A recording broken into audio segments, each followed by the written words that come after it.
Something walks whistling past my house every night at 3:03. Every night, no matter the weather, something walks down our street whistling softly. You can only hear it if you're in the living room or the kitchen when they walk by, and it always starts at exactly 3:03. The sound starts faint, somewhere near the beginning of the lane near the Carson place. We're towards the middle of the street, so the whistling moves past us before fading away in the direction of the cul-de-sac. When I was younger, my sister and I would sneak into the kitchen some nights to listen. Mom and Dad didn't like that, and we'd catch hell if they found us out there, but they were never too hard on us since we always stuck to the one big rule. Don't try to look at whatever was whistling. My neighborhood is a funny place. I've lived here since I was 6 and I love it. The houses are small but well kept, good-sized yards, plenty of places to roam. There are a lot of other kids here my age. I turned 13 back in October. We grew up together and would always play four square in the cul-de-sac or roam around from back porch to back porch in the summer. This was a good place to grow up. I'm old enough to see it. And there's only the two strange things here, the night whistling and the good luck. The whistling never bothered me much. Like I said, I couldn't even hear it from my bedroom. But Mom and Dad don't like talking about it, so I've stopped asking questions. My dad is a strong guy, tall and calm. He has an accent since he moved to the US as a kid. His family, my grandparents, they're from the islands. That's what they call it. My dad, the only time he isn't so calm is if the whistler comes up. He talks a little quicker then, eyes move faster, and he tells us not to think about it so much and to always remember the one rule, the big rule.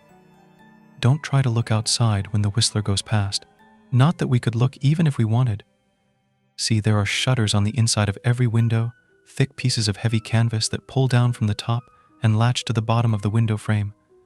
Each latch even has a small lock, about the size of what you'd find on a diary. My dad locks those shutters every night before we all go to bed and keeps the key in his room.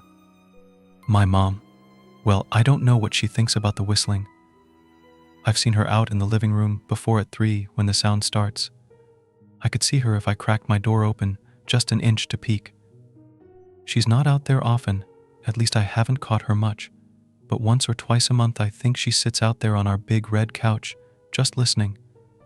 The whistler has the same tune every night.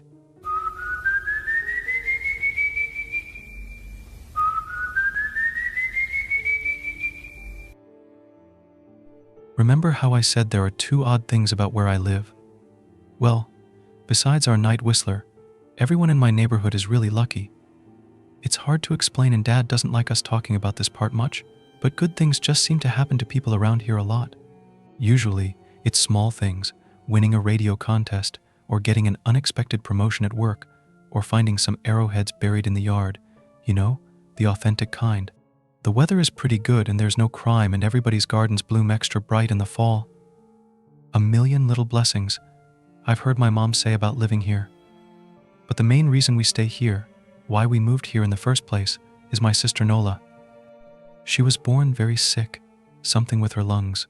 We couldn't even bring her home when she was born, only visit her in the hospital. She was so small, I remember, small even compared to the other babies.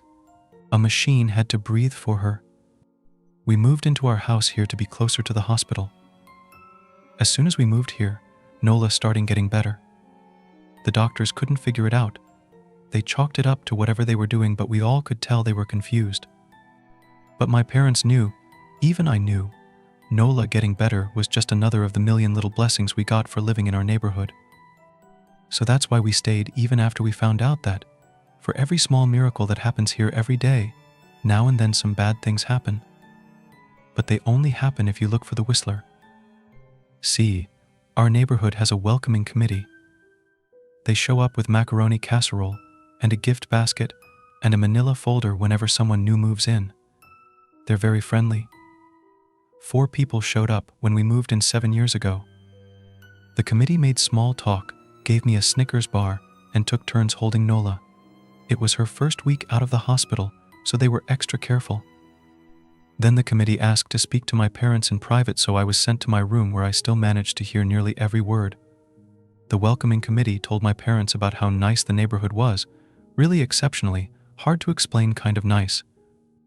And then they told my parents about the even harder to explain whistling that happened every morning at 3:03 and ended at the tick of 3:05. Our new neighbors warned my parents that the whistling was quiet, would never harm or hurt us, as long as we didn't look for what was making the sound. This part they stressed, and I pushed my ear into the door, straining to hear them. People who went looking for the whistler had their luck change, sometimes tragically. A black cloud would hang over anyone that looked. Anything that could go wrong would. The manila envelope the committee brought over contained newspaper clippings, stories about car crashes and ruined lives, public deaths and freak accidents. Not everyone dies, I heard the head of the committee tell my dad. But the life goes out of them. Even if they live, there's no light in them ever again, no presence. My mom, I could tell she wasn't taking it seriously. She kept asking if this was some prank they play on new neighbors. At one point my mom got angry, accused the committee of trying to scare us out of our new home, asked them if they were racist on account of my dad being from the islands. My dad calmed her down, told her he could tell our new neighbors were sincere and they were just trying to help us. He explained that he grew up hearing these kinds of stories from his mom and that he knew there were strange things that walked among us. Some of those strange things were good, and some were bad, but most were just different. After the committee left, Dad went out to the hardware store, bought the canvas blinds, the latches, and the locks and installed them on every window in the house after dinner. That first night in our new house, I crept out of my room at 3 a.m., only to find my dad awake, sitting on the living room couch, holding my baby sister. My dad held up his finger in a shush motion but patted the couch next to him. I sat and we waited. At exactly 3:03 we heard the whistling.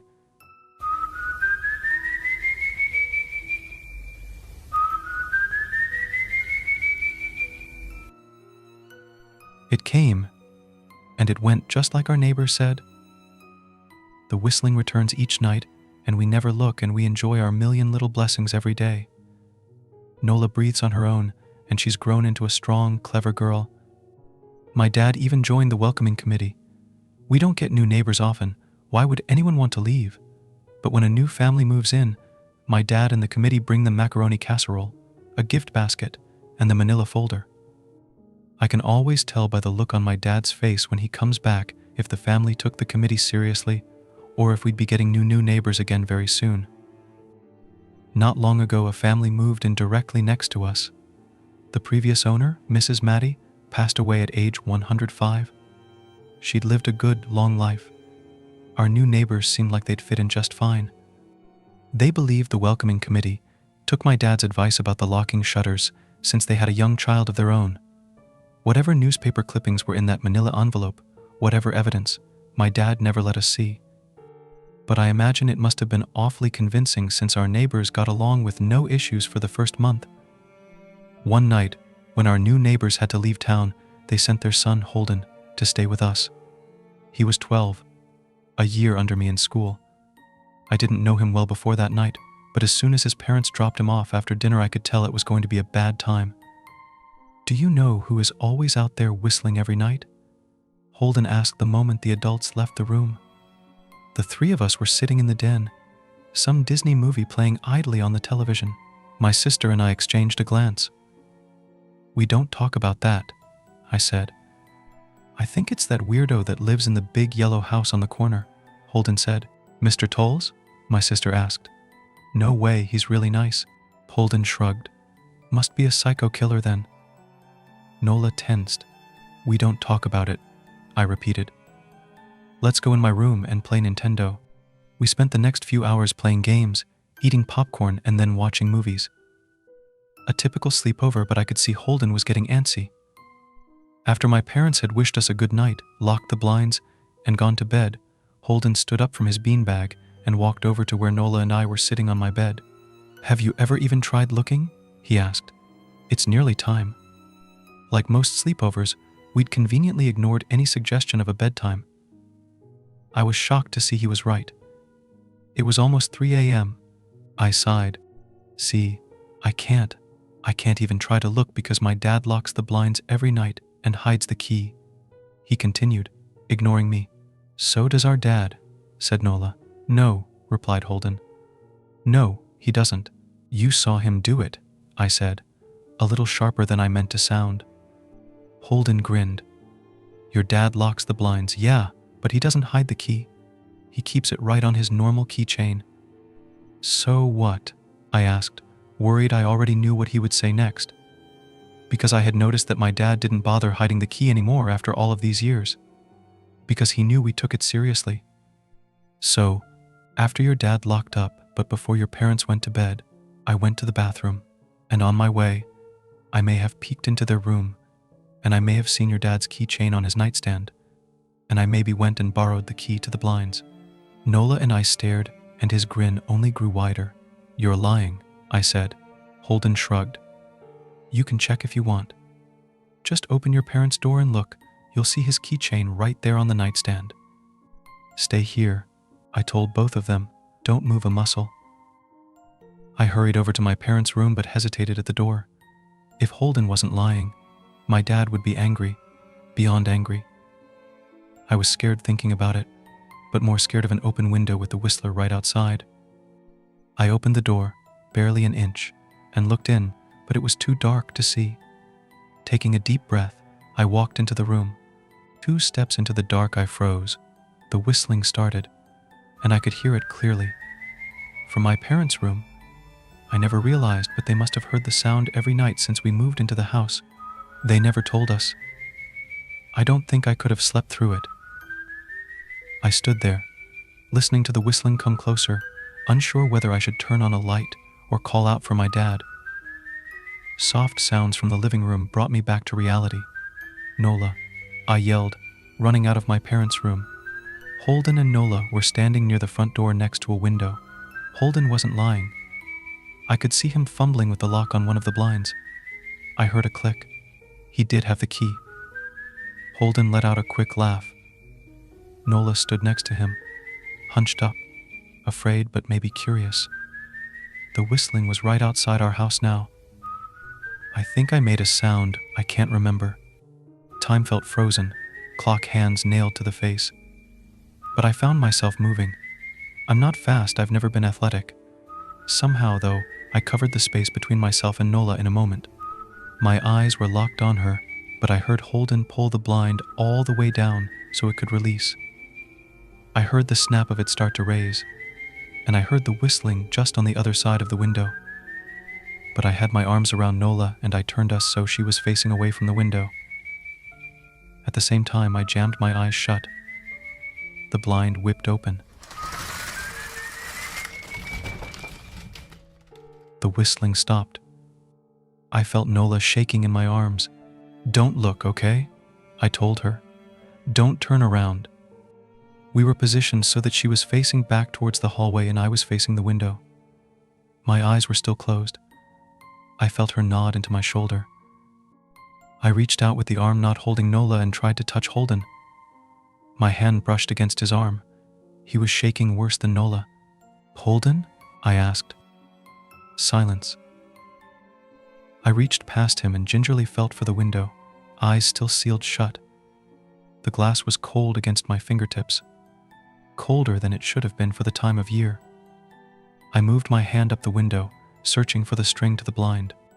The glass began to get warmer the further I reached, and there was a gentle hum feeding back into my fingertips. I tried not to think about what might be on the other side of the window.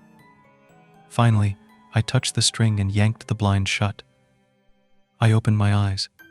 In the dim light leaking out from the kitchen, I could make out Holden, pale and small, staring at the now closed window. "Holden?" I asked again. He turned towards me, and he screamed. Everything became a flurry of motion. Lights sparked to life in the hall, then the living room. My parents' footsteps thudded across the hardwood floor. I didn't turn to look back at them. My eyes were glued to Holden. He was pale, had bit his lip so hard there was a thin red line of blood running down his chin, and he'd wet himself. "What happened?" my dad asked from behind me. I managed to swivel away from Holden and look back. He looked. I'd never seen my dad scared before, but I saw it that night, in that moment, an old, ugly terror stitched on his face. A parent's fear. "Just Holden?" he mouthed to me. I nodded. My dad let out a breath.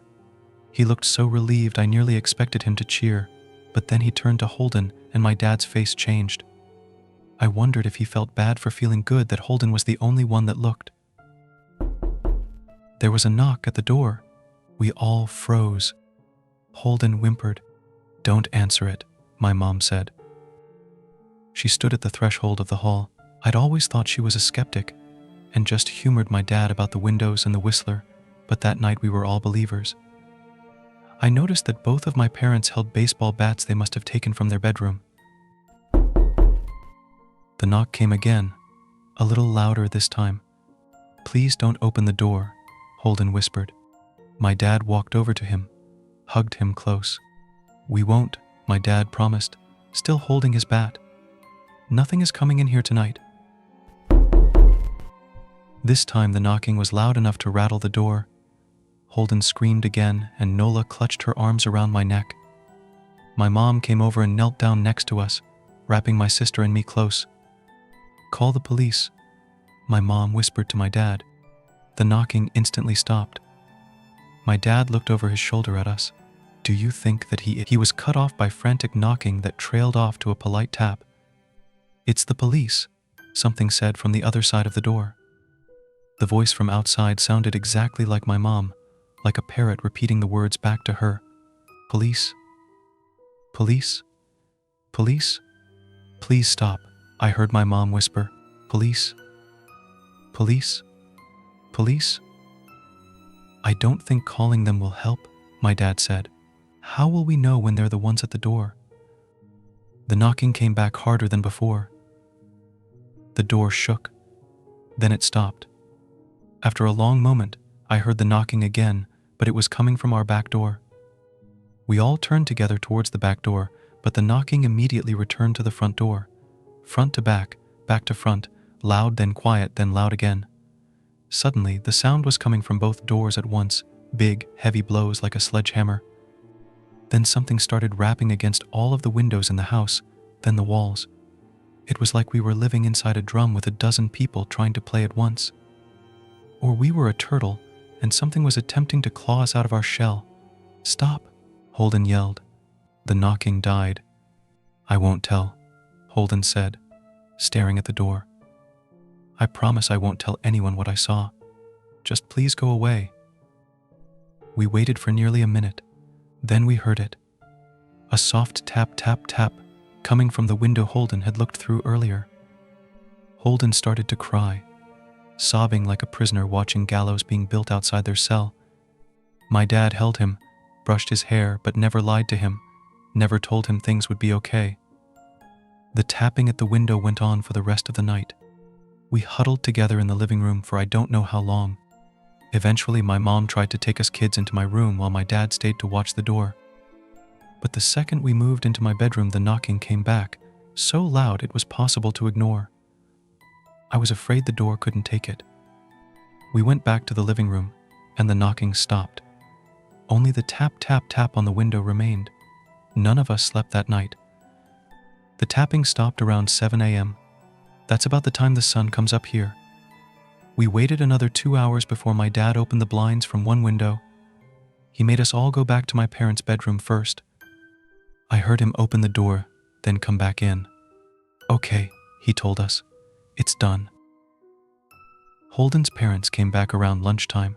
My mom and dad walked Holden over to his house, and they all went inside for quite a while.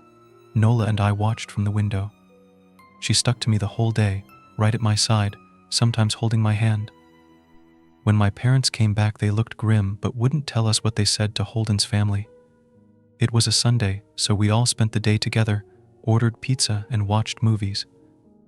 That night, everyone slept in my room, Nola and my mom in the bed with me, my dad in a chair he'd pulled over. There was no knocking that night or any night since. We didn't see much of Holden or his parents for the rest of that week, but by Thursday there was a moving truck in their driveway. Nola and I watched them packing up the whole afternoon after school.